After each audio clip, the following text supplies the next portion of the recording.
वोटों की गिनती कर ली गई है। इसके मुताबिक मोहतरमा मरियम नवाज शरीफ रुकने सूबाई असम्बली PP 159 को बहसीयत वजीर आला पंजाब मुंतखब करार दिया जाए। पहली खातून वजीर आला का ताज मरियम नवाज शरीफ के नाम। मरियम नवाज 220 वोट लेकर पंजाब की पहली खातून वजीर आला मुंतखब। मुस्लिम लीग नून की जानिब से नामजद उम्मीदवार मरियम नवाज भारी अक्सरियत से पंजाब की पहली खातून वज़ीर आला मुंतखब हो गई हैं। उनके मद्दे मुकाबिल सुन्नी इत्तेहाद के काउंसिल के उम्मीदवार राना आफ्ताब ने अपनी हिमायत याफ्ता अरकान सूबाई असम्बली के हमरा इस इंतखाबी अमल का बायकाट किया। वोटिंग का अमल मुकम्मल होने पर ऐवान में नवाज शरीफ के हक में नारेबाजी भी हुई। बाज़ गवर्नर पंजाब मोहम्मद वलीकुर रहमान नौ मुंतखब वज़ीर आला मरियम नवाज से ओहदे का हलफ भी ले लिया। वज़ीर आला पंजाब के लिए वोटिंग का अमल मुकम्मल होने के बाद गिनती का अमल हुआ, जिसके मुताबिक मरियम नवाज ने 220 वोट हासिल किए, जबकि राना आफ्ताब को कोई भी वोट नहीं दिया गया। नौ मुंतखब स्पीकर मलिक मोहम्मद अहमद खान ने मरियम नवाज को वज़ीर आला पंजाब मुंतखब होने पर मुबारकबाद देते हुए उन्हें कायदे ऐवान की नशिस्त पर आने की दावत दी।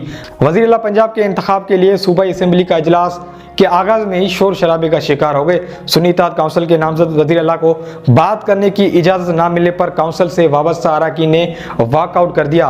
असम्बली इजलास शुरू हुआ तो स्पीकर मलिक अहमद खान की जानिब से वोटिंग का तरीक़ेकार बताते हुए कहा गया कि 5 मिनट के वक्फे के बाद असम्बली के दरवाजे बंद किए जाएंगे, लेकिन स्पीकर के इस ऐलान के कुछ देर बाद ही सुन्नी इत्तेहाद काउंसिल के अरकान ने शोर शराबा शुरू कर दिया।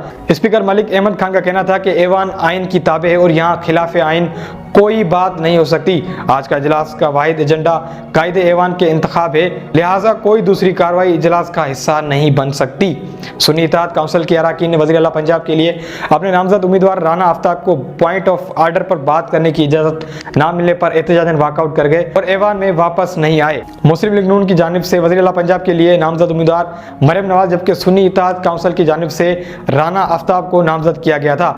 मीडिया के मुताबिक पंजाब असम्बली रवानगी से कबल मरियम नवाज ने जाती अमरा में दादा दादी और वालदा की कब्रों पर हाजिरी भी दी और असम्बली इजलास के दौरान अपने वालदा कलसूम नवाज की तस्वीर अपने हमरा रख कर बैठी। दूसरी जानिब इजलास से कबल मीडिया से गुफ्तगू में सुन्नी इत्तेहाद काउंसिल के रहनुमा राना आफ्ताब का कहना था कि अभी भी अमरीत का तसलसल जारी है, आवाम ने हमारे हक में फैसला दिया है, सियासी इंतकाम का सिलसिला ख़त्म होना चाहिए, हाउस मुकम्मल ही नहीं है तो तमाम कायदे व ज़ाबत कैसे मुकम्मल होंगे। ये कहना था जनाब सुन्नी इत्तेहाद काउंसिल के रहनुमा राना आफ्ताब इकबाल साहब का।